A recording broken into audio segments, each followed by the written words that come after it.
ನಾವು ಜೀವನದಲ್ಲಿ ಒಂದನ್ನು ಚೆನ್ನಾಗಿ ಅರಿತು ಜೀವನವನ್ನು ನಡೆಸಬೇಕು.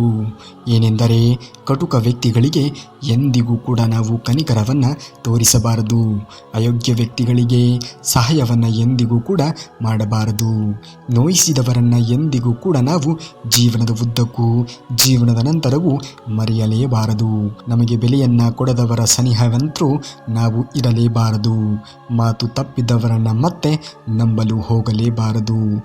ಈ ಸೂತ್ರವನ್ನು ನಾವು ಜೀವನದಲ್ಲಿ ಅಳವಡಿಸಿಕೊಂಡರೆ ನಮಗೆ ನಾವೇ ಮಾಡಿಕೊಳ್ಳುವಂತಹ ಅತ್ಯುತ್ತಮವಾದ ಕೆಲಸ. ಏಕೆಂದರೆ ಇವುಗಳನ್ನು ನಾವು ಪಾಲಿಸದಿದ್ದರೆ ನಮಗೆ ನಾವೇ ಮಾಡಿಕೊಳ್ಳುವಂತಹ ದ್ರೋಹವಾಗಿರುತ್ತದೆ. ಯಾರನ್ನು ನಂಬಿ ಬದುಕಬಾರದು. ತಂದೆ ತಾಯಿಗಳ ದುಡ್ಡಿನಲ್ಲಿ ಎಂದಿಗೂ ಕೂಡ ನಾವು ಬೇಕಾಬಿಟ್ಟಿಯ ಶೋಕಿಯನ್ನು ಮಾಡಲೇಬಾರದು. ದಾನ ಕೊಟ್ಟ ಮೇಲೆ ಎಂದಿಗೂ ಕೂಡ ಅದನ್ನು ಪುನಃ ಕೇಳಲೇಬಾರದು. ಕೊಡುವಂತಹ ಕೈ ಆಗಬೇಕೇ ವಿನಃ ಕೇಳಿ ಬೇಡಿಕೊಳ್ಳುವಂತಹ ಕೈ ಆಗಲೇಬಾರದು. ಕೊಡುವಂತಹ ಕೈ ಆದರೆ ಆ ಭಗವಂತನ ಕೃಪೆಗೂ ಕೂಡ ನಾವು ಪಾತ್ರರಾಗುತ್ತೇವೆ. ಆ ಭಗವಂತ ಶ್ರೀಕೃಷ್ಣ ಪರಮಾತ್ಮನು ವರವನ್ನಾಗಲಿ ಅಥವಾ ಶಾಪವನ್ನೇ ಆಗಲಿ ಕೊಡುವುದಿಲ್ಲ. ಆದರೆ ಅವಕಾಶಗಳನ್ನು ಮಾತ್ರ ಖಂಡಿತವಾಗಿಯೂ ಪ್ರತಿಯೊಬ್ಬರಿಗೂ ಅವರವರ ಜೀವನಕ್ಕೆ ಅನುಗುಣವಾಗಿ ಕೊಟ್ಟೇ ಕೊಡುತ್ತಾನೆ. ಆದರೆ ಕೊಡುವಂತಹ ಆ ಒಂದು ಅವಕಾಶಗಳನ್ನು ಹೇಗೆ ನಾವು ವರವನ್ನಾಗಿ ಅಥವಾ ಶಾಪವನ್ನಾಗಿ ಮಾಡಿಕೊಳ್ಳುತ್ತೇವೆ ಎನ್ನುವುದು ನಮ್ಮ ಕೈಯಲ್ಲಿದೆ. ಏಕೆಂದರೆ ಭಗವಂತನು ಕೊಟ್ಟು ಕೂಡ ನೋಡುತ್ತಾನೆ. ಕೊಟ್ಟಂತಹದ್ದನ್ನು ಹೇಗೆ ನಾವು ಉಪಯೋಗಿಸಿಕೊಳ್ಳುತ್ತೇವೆ ಎನ್ನುವುದರ ಮೇಲೆ ಅದನ್ನು ಕಿತ್ತುಕೊಂಡು ಕೂಡ ನೋಡುತ್ತಾನೆ. ಹಾಗಾಗಿ ಭಗವಂತನು ಕೊಟ್ಟಾಗ ನಾವು ಅದನ್ನು ಸರಿಯಾದ ರೀತಿಯಲ್ಲಿ ಬಳಕೆ ಮಾಡಿಕೊಳ್ಳಬೇಕು. ಇಲ್ಲವೆಂದರೆ ಕೊಟ್ಟವನಿಗೆ ಕಿತ್ತುಕೊಳ್ಳುವುದು ಕೂಡ ಗೊತ್ತಿರುತ್ತದೆ. ಜೀವನದಲ್ಲಿ ನಾವು ಏನನ್ನಾದರೂ ದೊಡ್ಡ ಸ್ಥಾನಕ್ಕೆ ಏರಿದಾಗ ನಾವು ಮೊದಲ ಇದ್ದಂತಹ ಸ್ಥಾನವನ್ನು ಎಂದಿಗೂ ಕೂಡ ಮರೆಯಬಾರದು. ಮೊದಲು ನಾವು ಕಷ್ಟದಲ್ಲಿ ಇದ್ದಾಗ ಯಾರು ನಮಗೆ ಸಹಾಯವನ್ನು ಮಾಡಿರುತ್ತಾರೆಯೋ, ಯಾರು ನಮ್ಮ ಕಷ್ಟ ಕಾಲದಲ್ಲಿ ಕೈಯನ್ನು ಹಿಡಿದಿರುತ್ತಾರೆಯೋ ಅವರನ್ನು ಎಂದಿಗೂ ಕೂಡ ಬೆಳೆದ ಮೇಲೆ ಬಿಡಲೇಬಾರದು. ನಿಮಗೆ ಇನ್ನೊಬ್ಬರ ಮೇಲೆ ಅಸೂಹೆ ಪಡುವಂತಹ ಅವಶ್ಯಕತೆ ಇಲ್ಲ. ನೀವು ಇನ್ನೊಬ್ಬರಿಗೆ ಮಾದರಿ ವ್ಯಕ್ತಿಯಾಗಿ ಬದುಕುವುದನ್ನು ಅಭ್ಯಾಸ ಮಾಡಿಕೊಳ್ಳಿ. ಜೀವನದಲ್ಲಿ ಇನ್ನೊಬ್ಬರಿಗೆ ನಿಮ್ಮ ಕೈಯಲ್ಲಿ ಒಳ್ಳೆಯ ಕೆಲಸಗಳನ್ನು, ಒಳ್ಳೆಯ ರೀತಿಯ ಬದುಕನ್ನು ಕಟ್ಟಿಕೊಡಲು ಆಗದೇ ಇದ್ದರೂ ಪರವಾಗಿಲ್ಲ. ಆದರೆ ಇನ್ನೊಬ್ಬರ ಬದುಕನ್ನು ಹಾಳು ಮಾಡುವಂತಹ ಯೋಚನೆಯನ್ನಾಗಲಿ ಅಥವಾ ಆ ಮಾರ್ಗವನ್ನಾಗಲಿ ಅನುಸರಿಸುವ ರೀತಿಯಲ್ಲಿ ಯಾವುದೇ ರೀತಿಯ ಪ್ರಯತ್ನಗಳನ್ನು ಮಾಡಬೇಡಿ. ಏಕೆಂದರೆ ದೇವರು ಎನ್ನುವವನು ಹೆಚ್ಚಾಗಿ ಒಳ್ಳೆಯ ಕೆಲಸಗಳನ್ನು, ಒಳ್ಳೆಯ ಜೀವನ ಶೈಲಿಯನ್ನು ಅಭ್ಯಾಸ ಮಾಡಿಕೊಂಡಿರುವವರ ಪೈಕಿ ಗಮನವನ್ನು ಹರಿಸುತ್ತಾನೆ ವಿನಃ ನಿಮ್ಮಂತಹ ಕೆಟ್ಟ ಯೋಚನೆಗಳನ್ನು, ಕೆಟ್ಟ ರೀತಿಯ ಜೀವನವನ್ನು ನಡೆಸುವವರತ್ತ ಗಮನವನ್ನು ಹರಿಸುವುದಿಲ್ಲ. ಒಮ್ಮೆ ದೇವರು ನಿಮ್ಮತ್ತ ಗಮನವನ್ನು ಹರಿಸಿದ್ದ ಎನ್ನುವುದಾದರೆ ನಿಮ್ಮ ಬಾಳು ಎನ್ನುವುದು ಬಂಗಾರವಾಗುವುದು. ಅದೇ ದೇವರು ನಿಮ್ಮ ಮೇಲೆ ಒಂದು ಸಲ ಕಣ್ಣು ತೆರೆದ ಎಂದರೆ ನೀವು ಸರ್ವನಾಶವಾಗಬಹುದು. ಹೇಗೆ ಜೀವನವನ್ನು ನಡೆಸುತ್ತೀರಾ ಎನ್ನುವುದು ಬಹಳ ಮುಖ್ಯ. ವ್ಯಕ್ತಿ ಪ್ರಸ್ತುತ ಸಮಾಜದಲ್ಲಿ ಬದುಕಬೇಕು ಎಂದರೆ ಚುಚ್ಚಿ ಮಾತನಾಡುವಂತಹ ಜನರಿಂದ ಕೊಂಚ ದೂರವೇ ಇರಬೇಕು. ಏಕೆಂದರೆ ಅಂತಹ ಚುಚ್ಚಿ ಮಾತನಾಡುವ ವ್ಯಕ್ತಿಗಳಿಗೆ ಬೇರೆಯವರ ಬಗ್ಗೆ ಮಾತನಾಡುವುದನ್ನು ಬಿಟ್ಟು ಬೇರೆ ಏನೂ ಕೂಡ ಕೆಲಸವಿರುವುದಿಲ್ಲ. ಅವರು ಬೇರೆಯವರ ಬಗ್ಗೆ, ಬೇರೆಯವರ ಜೀವನವನ್ನು ಕುರಿತು ಮಾತನಾಡುವುದರ ಬಗ್ಗೆ ಅದೇ ಒಂದು ಕೆಲಸವನ್ನಾಗಿ ಮಾಡಿಕೊಂಡಿರುತ್ತಾರೆ. ಅಂಥವರಿಗೆ ಬೇರೆಯವರ ಬೆಳವಣಿಗೆಯನ್ನು ಸಹಿಸಿಕೊಳ್ಳುವುದಕ್ಕೂ ಸಾಧ್ಯವಾಗುವುದಿಲ್ಲ. ಸ್ವತಃ ತಾವು ಕೂಡ ಬೆಳವಣಿಗೆ ಹೊಂದಲು ಸಾಧ್ಯವೇ ಇಲ್ಲ. ಏಕೆಂದರೆ ಕಂಡವರ ಜೀವನ ಎನ್ನುವುದು ಅವರಿಗೆ ಅಷ್ಟು ಇಷ್ಟವಾಗಿರುತ್ತದೆ. ಅಂತಹ ಜನರನ್ನು ನಿಮ್ಮ ಅಕ್ಕಪಕ್ಕದಲ್ಲಿ ಎಂದಿಗೂ ಕೂಡ ಇಟ್ಟುಕೊಳ್ಳಬೇಡಿ. ಅಂಥವರಿಂದ ಸಾಧ್ಯವಾದಷ್ಟು ದೂರವೇ ಇರಿ. ಚುಚ್ಚಿ ಮಾತನಾಡುವಂತಹ ವ್ಯಕ್ತಿಗಳನ್ನು ನಮ್ಮ ಪಾದರಕ್ಷೆಗಳನ್ನು ಬಿಡುವಂತಹ ಸ್ಥಳದಲ್ಲಿಯೇ ಬಿಟ್ಟು ನಮ್ಮ ಬದುಕಿನಲ್ಲಿ ನಾವು ಯಶಸ್ಸನ್ನು ಕಾಣಬೇಕು. ಬದುಕಿನ ಉದ್ದಕ್ಕೂ ಒಂದೊಂದು ಪರೀಕ್ಷೆಗಳು ಎದುರಾಗುತ್ತಲೇ ಇರುತ್ತದೆ. ಆ ಒಂದೊಂದು ಪರೀಕ್ಷೆಗಳು ನಮ್ಮ ತಾಳ್ಮೆ, ನಮ್ಮ ಸಹನೆ, ನಾವು ತೆಗೆದುಕೊಳ್ಳುವಂತಹ ನಿರ್ಧಾರಗಳ ಮೇಲೆ ನಾವು ಮುಂದೆ ಬೆಳವಣಿಗೆಯಾಗಬೇಕು ಅಥವಾ ಈ ಕ್ಷಣದಲ್ಲಿ ಬದುಕನ್ನು ನಾಶಪಡಿಸಿಕೊಳ್ಳಬೇಕು ಎನ್ನುವುದರ ಮೇಲೆ ಆಧಾರಿತವಾಗಿರುತ್ತದೆ. ಹಾಗಾಗಿ ಜೀವನದಲ್ಲಿ ಸಮಸ್ಯೆಗಳು, ತೊಂದರೆಗಳು, ಸಂಕಟಗಳು ಬಂದರೆ ಒಮ್ಮೆ ತಾಳ್ಮೆಯಿಂದ ಬುದ್ಧಿಯಿಂದ ನಿರ್ಧಾರವನ್ನು ತೆಗೆದುಕೊಳ್ಳುವುದನ್ನು ಅಭ್ಯಾಸ ಮಾಡಿಕೊಳ್ಳಿ. ಎಲ್ಲ ಸಮಸ್ಯೆಗಳಿಗೂ ಒಂದೊಂದು ಪರಿಹಾರ ಎನ್ನುವುದು ಇದ್ದೇ ಇರುತ್ತದೆ. ಈ ಬದುಕಿನಲ್ಲಿ ಬರುವಂತಹ ಸಮಸ್ಯೆಗಳಿಗೆ ಪರಿಹಾರವೇ ಇಲ್ಲದಂತಹ ಸಮಸ್ಯೆಗಳೇ ಇರುವುದಿಲ್ಲ ಎನ್ನುವುದನ್ನು ನೀವು ಕೊಂಚ ಗಮನವನ್ನು ಹರಿಸಿ. ನಾವು ಯಾವ ರೀತಿಯಾಗಿ ಬದುಕುತ್ತೇವೆ, ಏನೇ ಮಾಡಿದರೂ ಕೂಡ ನಾವು ಮಾಡಿದ್ದನ್ನು ನಾವೇ ಅನುಭವಿಸಬೇಕು ಎನ್ನುವ ಸತ್ಯವನ್ನು ಅರಿತು ಜೀವನವನ್ನು ಮಾಡಿ. ಏಕೆಂದರೆ ಮನುಷ್ಯನು ಬರುವಾಗಲೂ ಖಾಲಿ, ಹೋಗುವಾಗಲೂ ಖಾಲಿ ಎಂದು ಹೇಳುತ್ತಾರೆ. ಆದರೆ ಇದು ಸತ್ಯವಲ್ಲ. ಮನುಷ್ಯನು ಭೂಮಿಗೆ ಬರುವಾಗ ಭಾಗ್ಯದ ಜೊತೆ ಬರುತ್ತಾನೆ, ಹೋಗುವಾಗ ತನ್ನ ಇಡೀ ಜೀವನದಲ್ಲಿ ತಾನು ಮಾಡಿದಂತಹ ಪುಣ್ಯ ಪಾಪ ಕರ್ಮ ಫಲಗಳನ್ನು ಹೊತ್ತಿಕೊಂಡು ಹೋಗುತ್ತಾನೆ. ತಾನು ಜೀವನದಲ್ಲಿ ಇದ್ದಾಗ ಯಾವ ರೀತಿಯಾಗಿ ಒಳ್ಳೆಯ ಕೆಲಸಗಳನ್ನು, ಒಳ್ಳೆಯ ಪುಣ್ಯದ ಕಾರ್ಯಗಳನ್ನು ಮಾಡಿದ್ದಾನೆಯೋ ಅನ್ನುವುದರ ಆಧಾರದ ಮೇಲೆ ಆತನು ಹೋಗುವಂತಹ ದಾರಿ ಪುಣ್ಯಕ್ಕೋ ಅಥವಾ ಶಾಪಕ್ಕೋ ಅಥವಾ ಕರ್ಮಕ್ಕೋ ಎನ್ನುವುದು ನಿರ್ಧಾರವಾಗಿರುತ್ತದೆ. ಹಾಗಾಗಿ ಏನೇ ಕೆಲಸಗಳನ್ನು ಮಾಡುವುದಾದರೂ ಕೂಡ ಕೊಂಚ ಗಮನವನ್ನು ಹರಿಸಿ ಮಾಡಿ. ಏಕೆಂದರೆ ನಾವು ಇಲ್ಲಿ ಏನೇ ಮಾಡಿದರೂ ಕೂಡ ಮುಂದೊಂದು ದಿನ ಅದನ್ನು ಅನುಭವಿಸುತ್ತೀರಾ. ಹಾಗೆಯೇ ಜೀವನದಲ್ಲಿ ನಾವು ಅತಿಯಾಗಿ ಯಾವುದರ ಬಗ್ಗೆ ಗಮನವನ್ನು ಕೊಡುತ್ತೇವೆಯೋ, ಜೀವನದಲ್ಲಿ ಅತಿಯಾಗಿ ಯಾವುದರ ಬಗ್ಗೆ ನಾವು ಆಸಕ್ತಿಯನ್ನು ವಹಿಸುತ್ತೇವೆಯೋ, ಜೀವನದಲ್ಲಿ ಯಾವುದರ ಬಗ್ಗೆ ನಾವು ಅತಿಯಾಗಿ ಯೋಚನೆಯನ್ನು ಮಾಡುತ್ತೇವೆಯೋ ಅದೇ ರೀತಿಯಾಗಿ ನಮ್ಮ ಜೀವನವು ನಿರ್ಮಾಣವಾಗುವುದು. ನಾವು ಒಳ್ಳೆಯ ಕಾರ್ಯಗಳನ್ನು, ಒಳ್ಳೆಯ ಗುರಿಗಳನ್ನು, ಒಳ್ಳೆಯ ವ್ಯಕ್ತಿತ್ವವನ್ನು ರೂಪಿಸಿಕೊಳ್ಳಬೇಕು ಎನ್ನುವುದಾಗಿ ಯೋಚನೆಯನ್ನು ಮಾಡಿದ್ದೇ ಆದರೆ ನಮ್ಮ ಜೀವನವು, ನಮ್ಮ ಗುರಿಯು, ನಮ್ಮ ವ್ಯಕ್ತಿತ್ವವು ಕೂಡ ಹಾಗೆ ರೂಪಿತವಾಗುವುದು. ಖಂಡಿತವಾಗಿಯೂ ತಂದೆ ತಾಯಿಗಳಿಗೆ ಯಾರು ಅತಿಯಾಗಿ ಗೌರವ ಹಾಗೂ ಘನತೆಯನ್ನು ತಂದು ಕೊಡುತ್ತಾರೆಯೋ ಅಂತಹ ವ್ಯಕ್ತಿಗಳು ಪ್ರಪಂಚದಲ್ಲಿ ಎಲ್ಲ ವ್ಯಕ್ತಿಗಳಿಗಿಂತ ಅತ್ಯಂತ ಶ್ರೀಮಂತ ವ್ಯಕ್ತಿಗಳಾಗಿರುತ್ತಾರೆ. ಏಕೆಂದರೆ ನಿಮ್ಮ ಕಣ್ಣಿಗೆ ಕಾಣುವಂತಹ ನಿಜವಾದ ದೈವ ಸ್ವರೂಪವೇ ನಿಮ್ಮ ತಂದೆ ತಾಯಿಗಳಾಗಿರುತ್ತಾರೆ. ನೀವು ಈ ಪ್ರಪಂಚದಲ್ಲಿ ಏನೇ ಕೊಂಡುಕೊಂಡರೂ ಕೂಡ ತಂದೆ ತಾಯಿಗಳನ್ನು ಕೊಂಡುಕೊಳ್ಳಲು ಸಾಧ್ಯವೇ ಇಲ್ಲ. ಏಕೆಂದರೆ ತಂದೆ ತಾಯಿಗಳಿಗೆ ಬೆಲೆಯನ್ನು ಕಟ್ಟುವುದಕ್ಕೆ ಸಾಧ್ಯವೇ ಇಲ್ಲ. ನೋಡಿ, ತಾಯಿಯು ತನ್ನ ಮಗುವಿಗಾಗಿ ತನ್ನ ಇಡೀ ಸರ್ವಸ್ವವನ್ನೇ ತ್ಯಾಗ ಮಾಡಿದರೆ, ತಂದೆ ಎನ್ನುವವನು ತನ್ನ ಇಡೀ ಜೀವನವನ್ನೇ ತನ್ನ ಮಕ್ಕಳ ಭವಿಷ್ಯಕ್ಕಾಗಿ ಕೂಡಿಡುತ್ತಾನೆ. ಅಂತಹ ತಂದೆ ತಾಯಿಗಳಿಗೆ ನಾವು ಕೊನೆಯ ಕ್ಷಣಗಳಲ್ಲಿ ಚೆನ್ನಾಗಿ ನೋಡಿಕೊಳ್ಳಬೇಕು.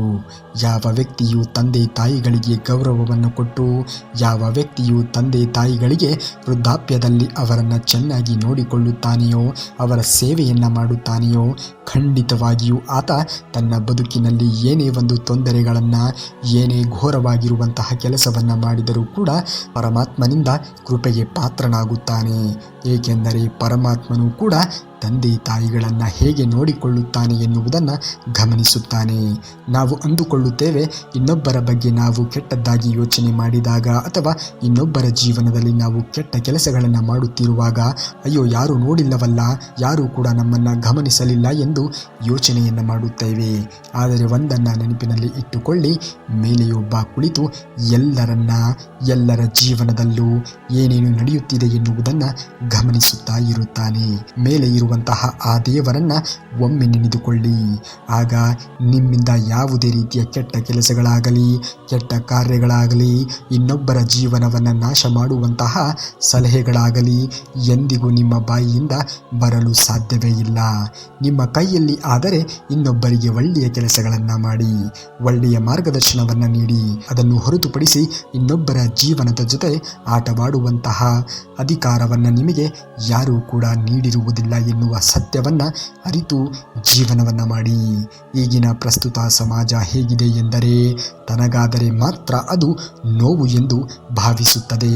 ಅದೇ ನೋವು ಇತರರಿಗೆ ಅಥವಾ ಪರರಿಗೆ ಆದರೆ ಅದು ನೋವೇ ಇಲ್ಲ, ಅದು ಅವರ ಹಣೆ ಬರಹವೆಂದು ಪರಿಗಣಿಸುತ್ತಾರೆ.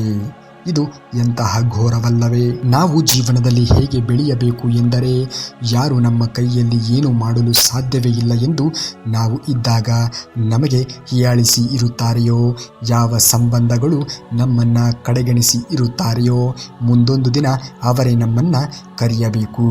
ಯಾವ ಶುಭ ಸಂಭ್ರಮಗಳಲ್ಲಿ ನಮ್ಮನ್ನು ಕೆಳಮಟ್ಟದಲ್ಲಿ ಕಂಡಿರುತ್ತಾರೆಯೋ, ಮುಂದೊಂದು ದಿನ ಅವರೇ ನಮ್ಮನ್ನು ಅವರ ಮನೆಗೆ ಕರೆಯಲು ತುದಿಗಾಲಿನಲ್ಲಿ ನಿಂತಿರಬೇಕು, ಹಾಗೆ ಬೆಳೆಯಬೇಕು.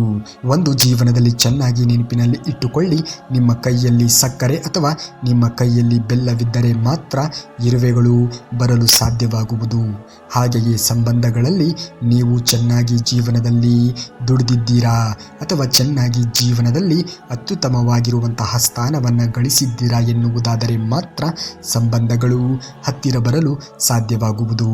ಇಲ್ಲವೆಂದರೆ ಅದೆಂತಹದ್ದೇ ಸಂಬಂಧವಾದರೂ ಕೂಡ ನಿಮ್ಮಿಂದ ದೂರವೇ ಸರಿದು ಹೋಗುವುದು. ಕಷ್ಟ ಕಾಲದಲ್ಲಿ ಯಾರು ನಮಗೆ ಸಹಾಯವನ್ನು ಮಾಡಿರುತ್ತಾರೆಯೋ ಅಂಥವರನ್ನು ಎಂದಿಗೂ ಕೂಡ ನಾವು ಮರೆಯಲು ಹೋಗಲೇಬಾರದು.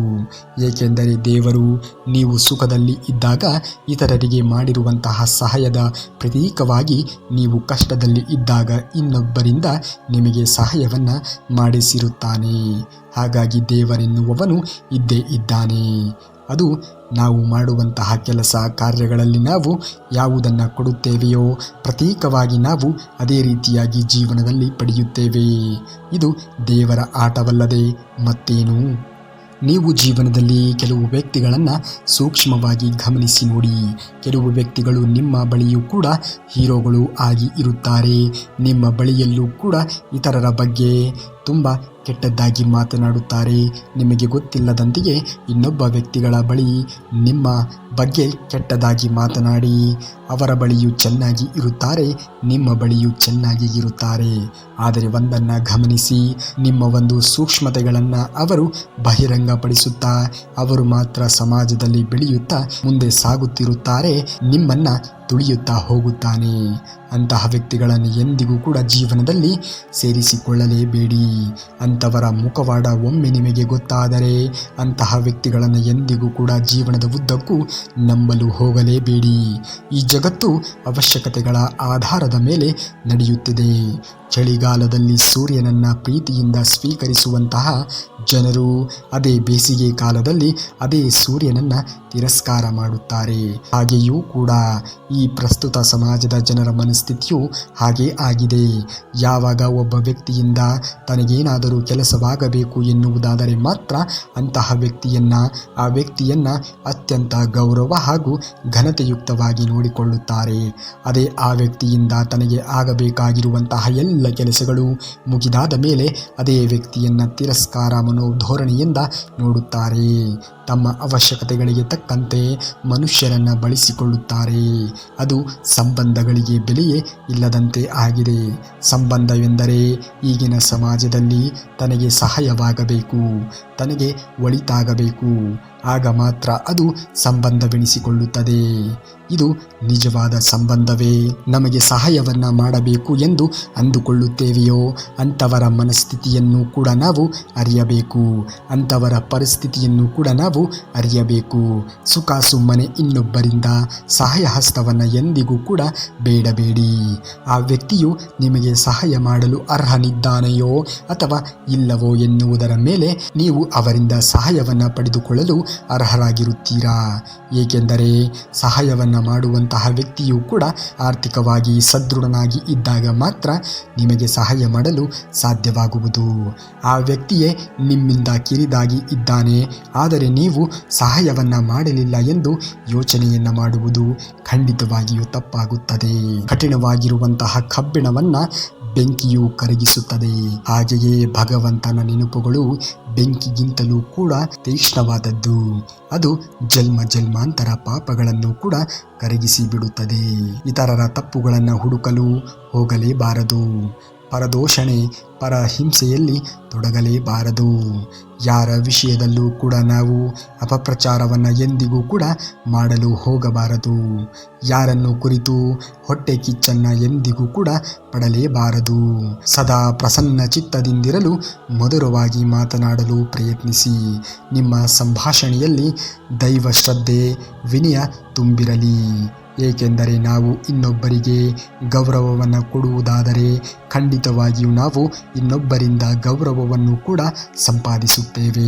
ಕುರುಡನೊಬ್ಬ ದೇವರ ಗುಡಿಯಲ್ಲಿ ಬಂದಿದ್ದನ್ನು ನೋಡಿ ಜನ ನಕ್ಕು ಕೇಳಿದರು, ದೇವರ ದರ್ಶನಕ್ಕೇನೋ ಬಂದಿದ್ದೀಯಾ, ಆದರೆ ದೇವರನ್ನು ನೋಡಬಲ್ಲೆಯಾ ಎಂದರು.